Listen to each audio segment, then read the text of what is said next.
بسم اللہ الرحمن الرحیم. وَإِنَّ مِنْهُمْ، اور بے شک ان میں سے، کن میں سے؟ اہل کتاب میں سے. لَفَرِيقًا، البتہ ایک فریق ہے، ایک گروہ ہے. کیا کرتا ہے وہ گروہ؟ يَلْوُونَ أَلْسِنَتَهُمْ بِالْكِتَابِ، اپنی زبانوں کو کتاب کے ساتھ بل دیتا ہے، مروڑتا ہے. کیا کرنے کے لیے؟ لِتَحْسَبُوهُ، تاکہ تم سمجھو اس کو. کس کو؟ اس بات کو جو انہوں نے خود بنا لی اپنی زبانوں کو موڑ کر. من الکتابی، کتاب میں سے، یعنی اللہ کی کتاب. وما هو من الکتاب، حالانکہ وہ کتاب میں سے نہیں ہوتا. وَيَقُولُونَ، اور وہ لوگوں سے کہتے ہیں، هو من عند اللہ، کہ یہ اللہ کی طرف سے آیا ہے. وما هو من عند اللہ، حالانکہ وہ اللہ کی طرف سے نہیں ہوتا. وَيَقُولُونَ عَلَى اللَّهِ الْكَذِبَ، اور وہ اللہ پر جھوٹ بولتے ہیں کہ جو اللہ کی طرف سے نہیں اسے اللہ کا بتاتے ہیں. وَهُمْ يَعْلَمُونَ، اور وہ سب جانتے ہیں، انہیں سب پتا ہے وہ کیا کر رہے ہیں. ابن عباس رضی اللہ عنہ کہتے ہیں کہ یہ آیت یہود و نصارہ کے حق میں نازل ہوئی کیونکہ انہوں نے تورات اور انجیل کو بگاڑ لیا تھا اور کتاب میں اس عبارت کو ملا لیا تھا جو کتاب میں سے نہ تھی. اس کی مثال جیسے رائینہ ہے. تو گویا اہل کتاب اپنی کتابوں میں لفظی اور معنوی تحریف کرتے رہے، اور اس کا مقصد کیا تھا؟ لوگوں کو حق سے بھٹکانا، لوگوں کے سامنے ایک ایسا دین پیش کرنا دین کے نام پر جو دراصل دین نہ تھا. سورۃ النساء میں بھی آتا ہے، من الذین ہادوا یحرفون الکلم عن مواضعہ ویقولون سمعنا وعصینا واسمع غیر مسمع وراعنا لیا بالسنتہم. اور وہ کیا کہتے ہیں؟ رائنا کو رائنا کس طرح؟ لیا بالسنتہم، اپنی زبان مروڑ کے. وطعنا فی الدین، اور دین میں تانا دینے کے لیے. سورۃ المائدہ میں بھی آتا ہے، یحرفون الکلم عن مواضعہ، کہ وہ کلام کو اپنی جگہ سے پھیر دیتے ہیں، بدل دیتے ہیں. تو یہاں اہل کتاب کا اپنی کتابوں کے ساتھ عمومی رویہ بیان کیا گیا ہے کہ انہوں نے اللہ کی کتاب کے ساتھ کیا معاملہ کیا. یہاں پر خاص طور پہ ایک گروہ کا ذکر کیا گیا، اور ظاہر ہے کہ یہ گروہ ان کے علماء کا گروہ ہے، کیونکہ عوام کی تو کتاب تک رسائی ہی نہ تھی. عوام تو بس اسی پہ چل رہے تھے جو علماء ان کو کتاب کے نام پہ بتا دیا کرتے تھے. تو یہ جرم کس کا تھا؟ ان کے ریلیجس لیڈرز کا تھا. اور خصوصی طور پر جس چیز کا یہاں ذکر کیا گیا وہ یلوون السنتہم کا ہے. اور یلوون کا لفظ جو ہے یہ لوا یلوی سے ہے، جس کا معنی ہوتا ہے زبان کو بل دینا، مروڑنا، اس کو خم دینا، کلام میں ایسا رد و بدل کرنا کہ جس سے اصل مفہوم بدل جائے. اور یہ دو طرح سے ہوتا ہے، نمبر 1 حسی اور نمبر 2 مانوی. کہ بعض اوقات لفظوں میں تبدیلی کر دیتے تھے اور بعض اوقات معنی میں تبدیلی. کبھی ایسا بھی کرتے کہ بالکل غیر کتاب عبارت کو، یعنی کتاب سے باہر کی کسی عبارت کو اس انداز میں پڑھ کے سناتے کہ لوگ سمجھتے کہ کتاب کا حصہ ہے. مثلا آج کے دور میں بھی اگر کوئی شخص عربی کا شعر اس طرح پڑھے جیسے قرآن کی تلاوت کی جاتی ہے تو ایک عام جاہل انسان کیا سمجھے گا؟ یہ قرآن پڑھ رہا ہے. بعض لوگ جھوم جھوم کے وہ عربی میں اس طرح بات کرتے ہیں کہ جیسے وہ قرآن پڑھ کے سنا رہے ہو، حالانکہ وہ قرآن نہیں ہوتا. عام لوگ کیوں نہیں پہچان سکتے؟ کیونکہ انہیں پتہ ہی نہیں کہ قرآن کیا ہے. جس کو یہ پتا ہو کہ قرآن کیا ہے وہ تو فوراً پہچان لے گا. تو یہ سب دراصل کیا کیوں جاتا تھا؟ یعنی کرتے تو تھے، وہ تبدیلی کر دیتے، کبھی لفظ میں کر دیتے اور کبھی معنی میں کر دیتے. اس کو تحریف بھی کہا گیا. کرتے کیوں تھے؟ تاکہ جو حکم آیا ہے اس پر عمل نہ کرنا پڑے، یا یہ کہ اگر ایسا حکم ہے کہ جو ان کے مقصد یا مطلب یا مفاد کے خلاف جا رہا ہے تو اس میں کوئی ایسی تبدیلی کر دیں تاکہ اس حکم کی زد جو ان پہ پڑ رہی ہے وہ اس سے باہر نکل جائے اور لوگوں کے سامنے سچے ہو جائیں کہ ہم جو کر رہے ہیں بالکل ٹھیک کر رہے ہیں. علامہ اقبال نے بھی کہا نا کہ خود نہیں بدلتے، قرآن کو بدل دیتے. قرآن مجید اور باقی کتابوں میں فرق یہ کہ قرآن مجید میں کوئی شخص لفظی تحریف یعنی حسی طریقے سے کوئی تبدیلی نہیں کر سکتا. لا یأتیہ الباطل من بین یدیہ ولا من خلفہ. قرآن میں آگے پیچھے سے کہیں سے بھی کوئی باطل داخل ہو ہی نہیں سکتا. کیونکہ اللہ نے اس کی حفاظت کا ذمہ لیا. انا نحن نزلنا الذکر وانا لہ لحافظون. ہم نے ذکر اتارا ہے، ہم ہی حفاظت کریں گے. لیکن آج بھی بہت سے لوگ قرآن مجید میں مانوی اعتبار سے تبدیلی کی کوشش میں لگے رہتے ہیں، لیکن اللہ تعالیٰ نے اس کا بھی انتظام کر رکھا ہے. اللہ ہر دور میں ایسے لوگ پیدا کرتا رہتا ہے کہ جو ایسے باطل پرستوں کی اور جن کے اندر ایسی بدنیتی ہے کہ وہ قرآن کے مفہوم کو بدلیں، ان کی ایسی بدنیتی کو ظاہر کرتا رہتا ہے. یعنی اس امت میں اللہ تعالیٰ نے قیامت تک ایسے علماء پیدا کرنے ہیں کہ جو حق پر رہیں گے اور حق کو بیان کرتے رہیں گے، خواہ کتنی ہی مشکل سے گزرے. اور جتنے بھی ایسے لوگ جو قرآن کے معنوں کے اندر منمانی تبدیلی کرنا چاہیں یا اپنی مرضی اور پسند کی انٹرپریٹیشن کرنا چاہیں، وہ اس کو کھول کے سامنے رکھ دیں گے کہ یہ کس اعتبار سے غلط ہے. لیکن بہرحال یہ جرم بہت بڑا جرم تھا. اور یہ آیت دراصل اسی آیت کی کنٹینیویشن ہے جس میں کہا گیا کہ وہ اللہ کی آیات کے بدلے یا عہد کے بدلے تھوڑی قیمت لیتے ہیں، یا یہ کہ وہ دنیاوی فائدے حاصل کرنے کے پیچھے ہیں. تو جو لوگ بھی آخرت کی بجائے دنیا کو اپنی دلچسپیوں کا مرکز بنا لے، دنیا کو اپنی پرائرٹی بنا لے، پھر وہ یا تو آخرت کے منکر ہو جاتے ہیں، کتاب کے منکر ہو جاتے ہیں، یا پھر بعض اوقات زبان سے تو انکار نہیں کرتے لیکن عملی طور پر ایسی حرکتیں کر کے دراصل انکار ہی کر رہے ہوتے ہیں. یعنی قرآن میں یا کسی الہامی کتاب میں تبدیلی کا مطلب کیا ہے کہ جو اللہ نے اتارا آپ اس کو نہیں مان رہے، وہ آپ کی پسند کا نہیں ہے، آپ اس کو ٹوسٹ کر رہے ہیں، اپنی مرضی سے تبدیل کر رہے ہیں، اور یہ ایک بہت بڑا جرم ہے. اور پھر وہ یہ سب کچھ کر کے لوگوں کو دھوکے میں ڈالتے. اسی کے بارے میں پیچھے آگے لما تلبسون الحق بالباطل، حق کو باطل کے ساتھ کیوں ملاتے ہو، کیوں لوگوں کو کنفیوز کرتے، وتکتمون الحق، اور تم حق کو چھپا جاتے ہو. تو یہاں بھی یہی کہ لتحسبوه من الكتاب وما هو من الكتاب ويقولون هو من عند الله وما هو من عند الله ويقولون على الله الكذب. اور یہ ہے خلاصہ ساری بات کا کہ ایسا کرنے والے دراصل اللہ سے جھوٹ کو منسوب کرتے ہیں، کیونکہ جو بات اللہ تعالیٰ نے فرمائی نہیں وہ اللہ کے نام سے لوگوں کو بتاتے ہیں تاکہ لوگ اسے قبول کر لیں. یہ بالکل ویسا ہی عمل ہے جیسے اللہ کے نام کی قسمیں کھانا. اور بات یہ ہے کہ یہ سب کچھ وہ جان بوجھ کے کر رہے ہیں. اس سے کیا بات پتہ چلتی؟ اس سے یہ بات سمجھ میں آتی ہے کہ بعض لوگوں کے اندر علم کی کثرت کے باوجود خدا کا خوف نہیں ہوتا. یعنی انسان کو کسی کی ڈگری پر، کسی کے بڑے مذہبی مقام پر اور کسی کی ظاہر دینی حالت پر دھوکہ نہیں کھانا چاہیے، کیونکہ بعض لوگ دین کے نام پر دنیا کا کاروبار کر رہے ہوتے ہیں، اپنی دنیا چمکا رہے ہوتے ہیں، دنیاوی فائدے حاصل کرنے کے پیچھے ہوتے ہیں. اور اس میں صرف اہل کتاب ہی نہیں، یہود و نصارہ ہی نہیں، نبی صلی اللہ علیہ وسلم نے اپنی امت کو بھی اس سے خبردار کیا ہے.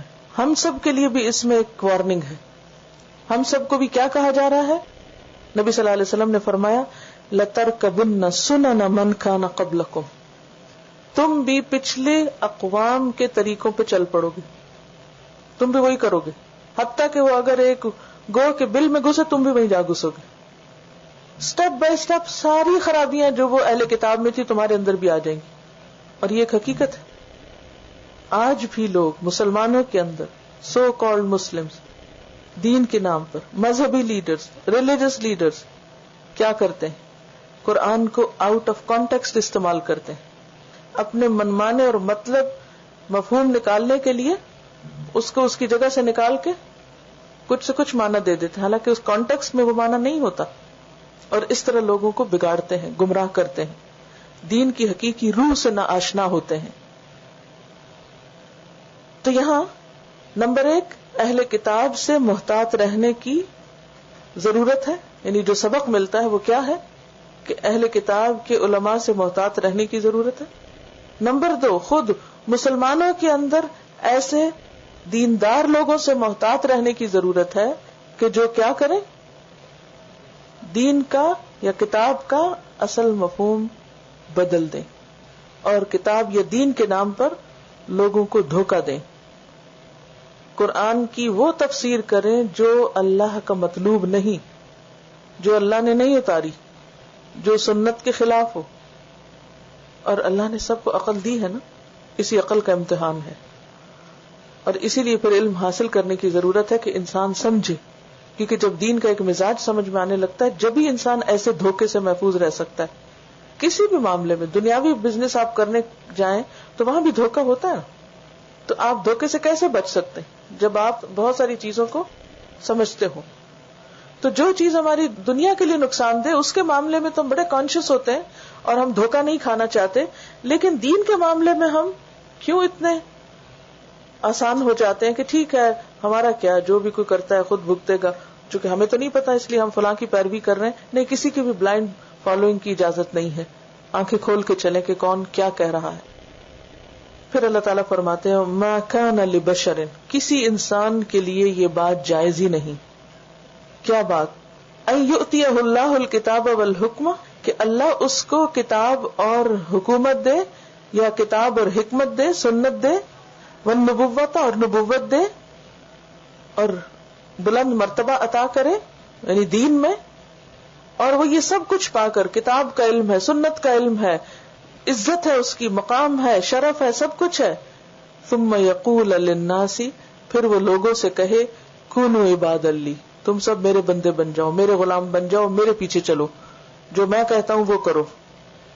من دون اللہ، اللہ کو چھوڑ کر، یعنی لوگوں کے دل سے خدا بھلا کر اپنی دھاک بٹھا دے. ولیکن، لیکن کیا کرنا چاہیے اس کو، کیا کہنا چاہیے لوگوں کو؟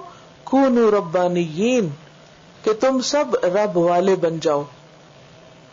کیوں، کیسے بن جاؤ؟ بما کنتم تعلمون الکتاب، بوجہ اس کے جو تھے تم کتاب کی تعلیم دیتے، یا جو ہو تم کتاب کی تعلیم دیتے، وبما کنتم تدرسون، اور جو کچھ تم پڑھتے ہو. کتاب کے پڑھنے اور پڑھانے کا اصل مقصد کیا ہے؟ کہ لوگوں کے اندر اللہ سے تعلق مضبوط ہو، بندوں کو اللہ سے کنیکٹ کیا جائے، اللہ سے ملایا جائے، ان کے اندر اللہ کا خوف اور اللہ کی محبت پیدا کی جائے، اللہ کی معرفت دی جائے. جتنے بھی انبیاء آئے ہیں دنیا میں نبی صلی اللہ علیہ وسلم سے پہلے، اللہ سبحانہ وتعالی سورۃ الانبیاء 25 میں فرماتے وما ارسلنا من قبلک من رسول الا نوحی الیہ انہ لا الہ الا انا فاعبدونی، ہم نے آپ سے پہلے جو بھی کوئی رسول بھیجا، یاد رکھیے بعد کی کوئی بات نہیں کی گئی، ہم نے اس کی طرف وحی کی کہ اللہ کے سوا کوئی الہ نہیں، بس میری ہی عبادت کرو. سورۃ النحل 36 میں آتا ہے وَلَقَدْ بَعَثْنَا فِي كُلِّ أُمَّةٍ رَسُولًا، ہم نے ہر امت میں ایک رسول بھیجا، اور وہ کیا پیغام لے کر آیا؟ أَنِ اعْبُدُوا اللَّهَ، کہ لوگوں اللہ کی عبادت کرو، وَاجْتَنِبُوا الطَّاغُوتَ، اور طاغوت کی بندگی سے بچو، یعنی اللہ کے علاوہ باقی سب کی بندگی سے بچو، پرہیز کرو. تو اس سے کیا پتہ چلتا ہے کہ کسی پیغمبر کے لیے یا کسی اور انسان کے لیے جو پیغمبروں کے بعد پیغمبروں ہی کا کام اور مشن لے کر اٹھے، اس کے لیے جائز نہیں کہ لوگوں کو دین کے نام پر اکٹھا کر لے اور پھر انہیں اپنے پیچھے لگا لے، ان کے اندر شخصیت پرستی پیدا کرے کہ وہ خدا کو بھول جائیں اور وہ صرف اسی کے بن کے رہ جائیں، نہ انہیں پتا ہو کہ قرآن میں کیا لکھا، نہ پتا ہو کہ سنت کیا کہتی ہے، بس ان کو کس بات کا پابند کریں کہ بس وہ لے لو جو میں کہتا ہوں، مجھ پر اعتماد کرو، جو میں بتاتا ہوں بس اسی کو سچ سمجھو. تو یہ بات درست نہیں. دیکھیے عام طور پر یہ بات آج بھی بعض جگہوں پہ پائی جاتی ہے کہ ہر شخص کو قرآن نہیں سمجھ آتا، ہر شخص کو سنت کا پتہ نہیں چلتا، لہٰذا کیا کرو، جو اسکالرز کہتے ہیں بس اس کو مان لو، دلیل مت پوچھو. یہ طریقہ درست نہیں. ہر بندے کا حق ہے کہ وہ دلیل پوچھے. اگر کوئی کسی بات کا دعویٰ کرے یا کچھ کلیم کرے تو پھر کیا کرے، وہ اس کا پروف لائے. ہمارے لیے واجب کیا ہے کہ ہم کوئی بھی کام کریں تو اس کے لیے قرآن و سنت معیار ہو، یہی عبادت. اس سے ہٹ کر کسی اور چیز کو لینا دین کے نام پر یہ درست نہیں. پھر آپ دیکھیے کہ یہاں ایک اور بڑی اہم بات جو بتائی گئی ہے وہ یہ ہے کہ جو شخص بھی کتاب اور حکمت کی تعلیم دے، قرآن سیکھے اور سکھائے، اس کے لیے لازم ہے کہ وہ لوگوں کو ربانی بنائے. ربانی کی وضاحت میں نے کی ہے پہلے کہ اس کا روٹ کیا ہے؟ را بابا. اور ربانی کا ایک مطلب ہے رب والا. ربانی کا لفظ کس سے نکلا؟ رب سے. یعنی وہ شخص جس کا تعلق رب کے ساتھ مضبوط ہو، یعنی وہ اللہ کے لیے خالص ہو جائے، اس کا ہر عمل اللہ کی خاطر ہو، وہ اللہ کی عبادت کرنے والا ہو. دوسرا معنی کیا ہے؟ ربانی کا لفظ تربیت سے نکلا ہے. تو ربانی کون؟ جو لوگوں کی تربیت کرے، صرف خود ہی عبادت نہ کرے، خود ہی اللہ والا نہ بنے، بلکہ اس کے ساتھ ساتھ اور کیا کرے؟ لوگوں کو بھی رب سے جوڑے اور ان کی تربیت کرے جیسے اللہ نے چاہا ہے اس کے مطابق. وَلَٰكِن كُونُوا رَبَّانِيِّينَ. کیوں؟ بِمَا كُنتُمْ تُعَلِّمُونَ الْكِتَابَ، کیونکہ تم کتاب کی تعلیم دیتے ہو. تو گویا جو کتاب کی تعلیم دے وہ اصل میں کون ہوتا ہے؟ صرف معلم نہیں بلکہ مربی. جیسے مربع لکھتے ہیں ایسے ہی مربی با یا کے ساتھ بی. تو کتاب کی تعلیم دینے والے کو کیسا ہونا چاہیے؟ ربانی، مربی، تربیت کرنے والا. مربی کون ہوتا ہے؟ تربیت کرنے والا. اور معلم کون ہوتا ہے؟ علم سکھانے والا. تو حقیقی معلم کون ہے؟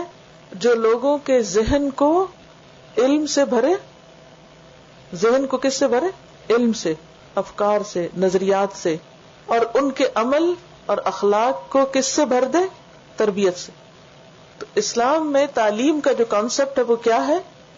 یہ صرف یک طرفہ چیز نہیں، صرف نظریہ نہیں بلکہ عمل بھی ہے.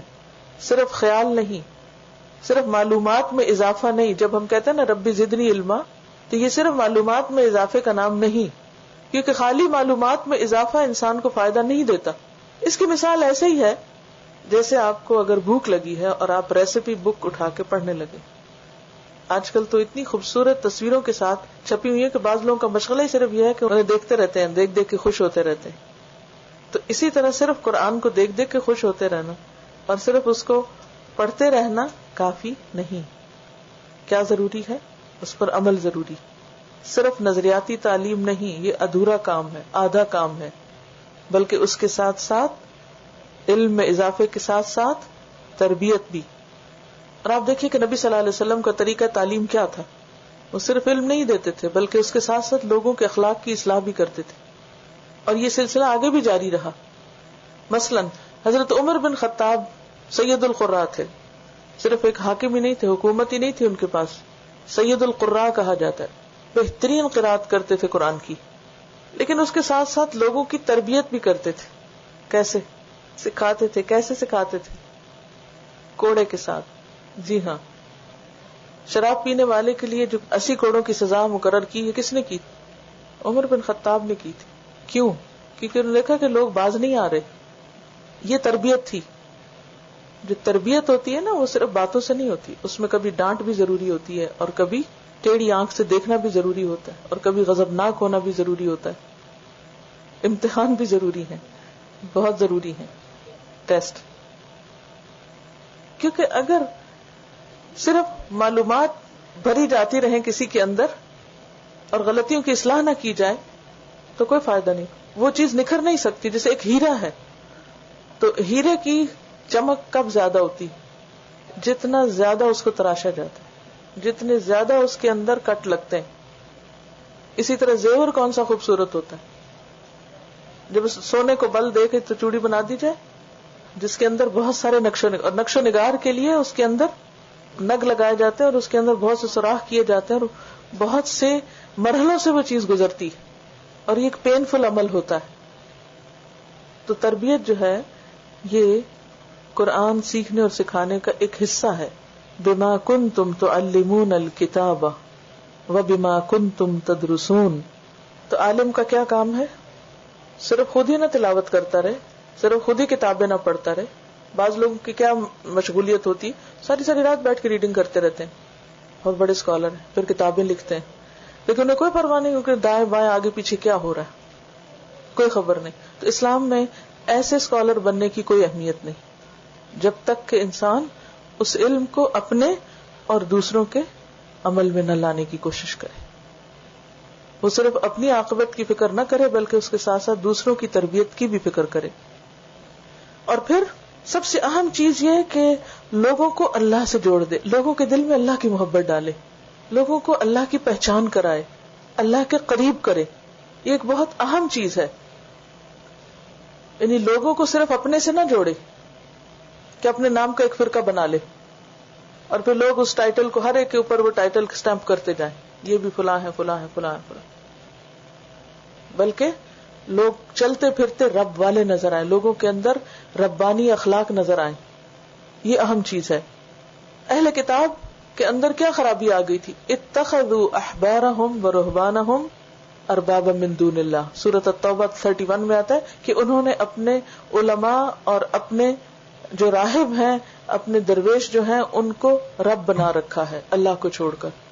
جتنا ان کا پرچار کرتے ہیں, جتنا ان کا نام لیتے ہیں, جتنا ان کو وہ بہت بڑا مقام دیتے ہیں, اتنا ان کے دلوں میں اللہ کا ڈر اور اللہ کا مقام اور اللہ کی محبت نہیں ہے.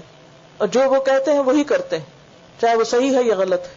تو ہمیں اس سے بچنے سے کہا گیا ہے. تو آپ لوگ کیوں قرآن پڑھ رہے ہیں؟ خود بھی اللہ سے جڑنا ہے, اس کی عبادت کرنی ہے, اور دوسروں کو بھی اللہ کی طرف بلانا ہے. الدعوہ الی اللہ, کسی شخصیت کی طرف نہیں, کسی نام کی طرف نہیں, کسی جماعت کی طرف نہیں, بلکہ الدعوہ الی اللہ. کونوا انصار اللہ ولا یأمرکم. اور اس کے لیے یہ بھی جائز نہیں کہ وہ حکم دے تم کو. کس بات کا؟ ان تتخذوا الملائکۃ والنبیین اربابا, کہ وہ ملائکہ اور نبیوں کو رب بنا دے. ٹھیک ہے, کہ وہ نبیوں کو رب بنانے کا حکم دے. یعنی وہ یہ بھی نہیں کہتا کہ کونو عباد لی, میرے بندے بنو, اور کیا نہیں کہتا کہ ملائکہ کے بندے بنو اور ان کو پوجو, یا پھر نبیوں کو خدا مان لو. ملائکہ کو کون خدا مانتے تھے, کون پرستش کرتے تھے؟ قریش. اور انبیاء کو, یہود کس کو؟ عزیر علیہ السلام کو, اور نصارہ عیسیٰ علیہ السلام کو کیا بنا بیٹھے تھے؟ الہ. تو یہ اللہ کا حکم نہیں, نہ اللہ نے اپنی کسی کتاب میں کہا اور نہ کسی پیغمبر نے آ کے اس کی تعلیم دی, کیونکہ ان کا خیال یہ تھا کہ یہ ان کی دینی تعلیم کا حصہ ہے, حالانکہ دین کی اصل میں ایسی کوئی چیز تھی نہیں. ایامرکم, کیا بھلا وہ حکم دے گا تم کو بالکفر, کفر کا؟ کیونکہ ایسا کرنا کفر ہے. کیا کرنا کفر ہے؟ ملائکہ کو رب بنانا اور انبیاء کو الہ ماننا, یہ کفر ہے. تو کوئی پیغمبر, کوئی صاحب علم اس چیز کا حکم نہیں دے سکتا, اسے دینا ہی نہیں چاہیے. بعد اذ انتم مسلمون, اس کے بعد کہ تم مسلمان ہو. یعنی نہ وہ اپنی عبادت کے لیے کہے گا اور نہ کسی اور کی عبادت کے لیے اللہ کے سوا. وَإِذْ أَخَذَ اللَّهُ مِيثَاقَ النَّبِيِّينَ, اور جب اللہ نے نبیوں سے پکا عہد لیا. کیا عہد؟ لَمَا آتَيْتُكُم مِّن كِتَابٍ, کہ جب میں تم کو کتاب دوں, وَحِکْمَةٍ, اور حکمت, ثُمَّ جَاءَكُمْ رَسُولٌ, پھر تمہارے پاس ایک رسول آئے. کون سا رسول؟ محمد صلی اللہ علیہ وسلم. مصدقن, تصدیق کرنے کے لیے, لما معکم, اس چیز کی جو تمہارے پاس ہے. کیا؟ تورات و انجیل وغیرہ, یا اور جو نشانیاں پیغمبروں کی تھی. تو پھر تم کیا کرنا؟ لتؤمنن بہ, تم ضرور اس پر ایمان لے آنا. ولتنصرنہ, اور تم ضرور اس کی مدد کرنا. کس کی مدد کرنا؟ رسول پاک صلی اللہ علیہ وسلم کی. تو گویا اللہ تعالی نے تمام انبیاء سے ایک وعدہ لیا کہ جب میں تم کو نعمت عطا کروں, کتاب و حکمت دوں, اور پھر تمہارے بعد ایک اور رسول آئے, یعنی محمد صلی اللہ علیہ وسلم, جو تمہاری کتابوں کی تصدیق کرے, تو تمہیں اس پر ایمان لانا اگر اس کی مدد کرنی ہوگی, کیونکہ وہ آخری پیغمبر ہوگا. گویا تمام انبیاء سے اور ان کی امتوں سے, دراصل انبیاء کے ذریعے ان کی امتوں کو پیغام دیا جا رہا ہے کہ وہ کیا کریں. جب محمد رسول اللہ صلی اللہ علیہ وسلم دنیا میں تشریف لے آئے تو پھر سب ان پر ایمان لے آئیں اور ان کے مشن میں ان کے مددگار بن جائیں. قال, اللہ تعالیٰ نے فرمایا, اقررتم, کیا تم نے اقرار کیا, اعتراف کیا, وَأَخَذْتُمْ عَلَى ذَلِكُمْ إِسْرِي، اور اپنی اس بات پر پکا عہد کیا. قالوا اقررنا، تو انہوں نے کہا ہم نے اقرار کر لیا.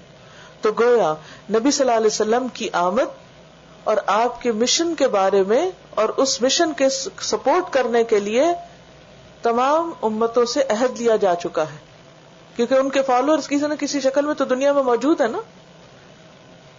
قال فاشهدوا، تو اللہ سبحانہ وتعالی نے فرمایا پھر گواہ رہو. اب وَأَنَا مَعَكُمْ، اور میں بھی تمہارے ساتھ، من الشاہدین، گواہوں میں سن. کتنی بڑی بات ہے کہ اللہ خود گواہی دے. کس چیز کی؟ اس عہد کے اوپر. کس عہد پر؟ محمد صلی اللہ علیہ وسلم پر ایمان لانے اور آپ کی مدد کرنے کے عہد پر. اس سے نبی صلی اللہ علیہ وسلم کی فضیلت بھی ثابت ہوتی، اور اس مشن اور آپ کے مشن کی جو مدد ہے، اس راستے میں انصار اللہ بننا جو ہے، یہ اتنا معزز کام ہے کہ اس پر اللہ خود گواہ ہے. جو کرے گا اللہ اس کو دیکھ رہا ہے اور اس کو جزا دے گا. اور سوچئے اگر پچھلی امتوں سے یہ عہد لیا گیا تھا کہ تم اس پیغمبر کو ماننا اور اس کی مدد کرنا، ہمارے لیے کیا حکم ہے پھر؟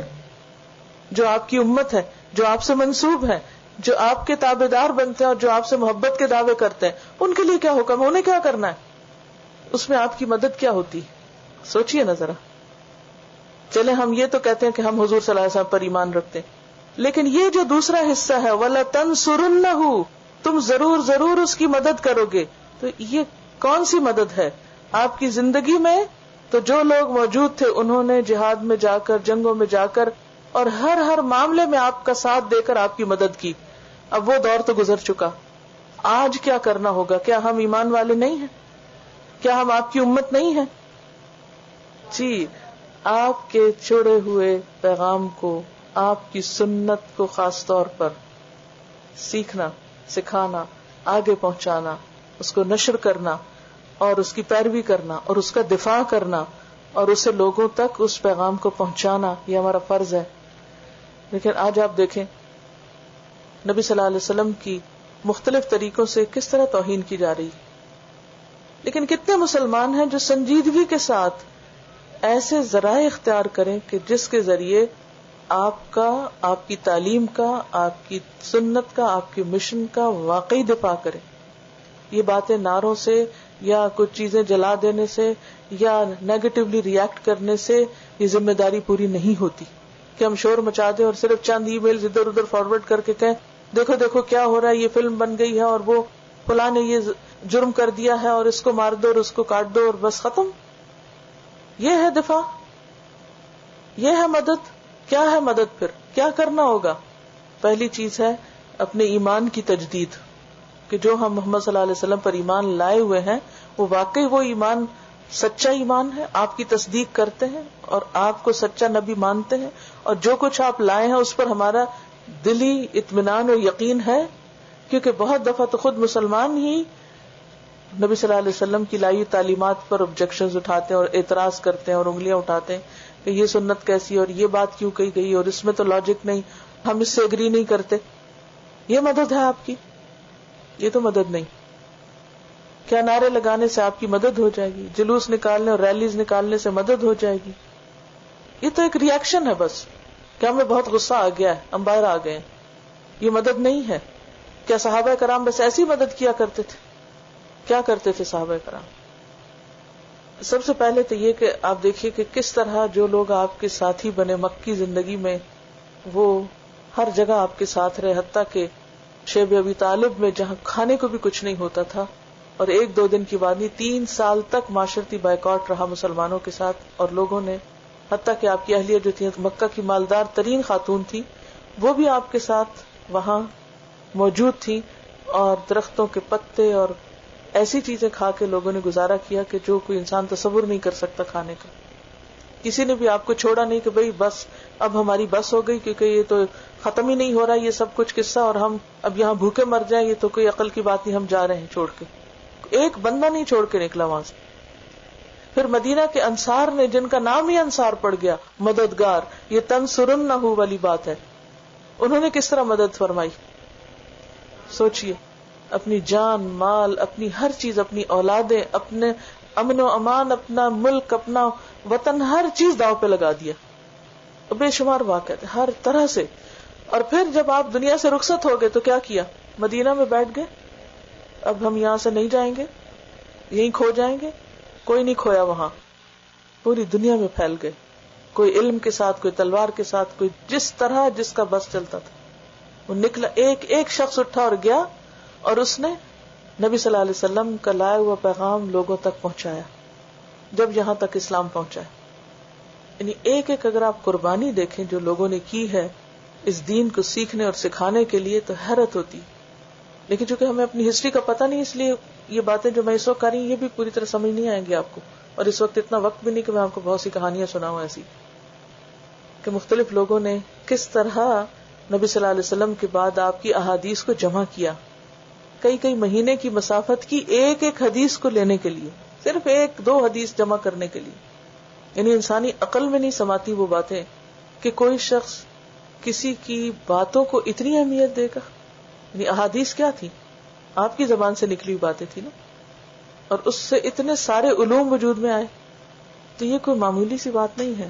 اب دیکھیے اللہ نے سارے نبیوں سے عہد لیا ہے. عہد ہے کس بات پہ؟ کہ ایک پیغمبر آئے گا جو پچھلی کتابوں کی تصدیق کرے گا. اس پیغمبر پر تمہیں ایمان لانا ہوگا، اس کی مدد کرنی ہوگی. سب نے اقرار کیا ہم ضرور کریں گے اور پکا وعدہ کیا. تو اللہ تعالیٰ نے کہا اچھا ٹھیک ہے، اب گواہ رہو ایک دوسرے پہ تم اور میں بھی ساتھ ہوں گواہی دینے والوں میں. اسی لیے آتا نا وکفا باللہ شہیدا، اللہ کی گواہی کافی. تو ہم سب کو اپنے ایمان کی تجدید اور اس بات کے عہد کی ضرورت ہے. اور یہ عہد کون سے عہد میں سے؟ وہ جو پہلی آیت آج میں نے کی تھی نا، شاید اسی میں حکمت تھی کہ میں وہ کل نہ کر سکوں، کہ جو اللہ کے عہد کو توڑے پھر قیامت کے دن اس کا حال کیا ہوگا. اگر اللہ نے پچھلی قوموں سے عہد لیا تو اللہ نے ہم سے بھی عہد لیا ہوا ہے کہ ہم اپنے پیغمبر کی مدد کریں گے اور آپ کے مشن کو آگے بڑھائیں گے. اور اس کے لیے سنجیدگی کی ضرورت ہے، محنت کی ضرورت ہے، قربانی کی ضرورت ہے. کیونکہ آج کی دنیا میں صرف سطحی اوپر سے کام کر کے کچھ بھی نہیں بنتا. کسی فیلڈ میں آپ ماہر نہیں بنتے.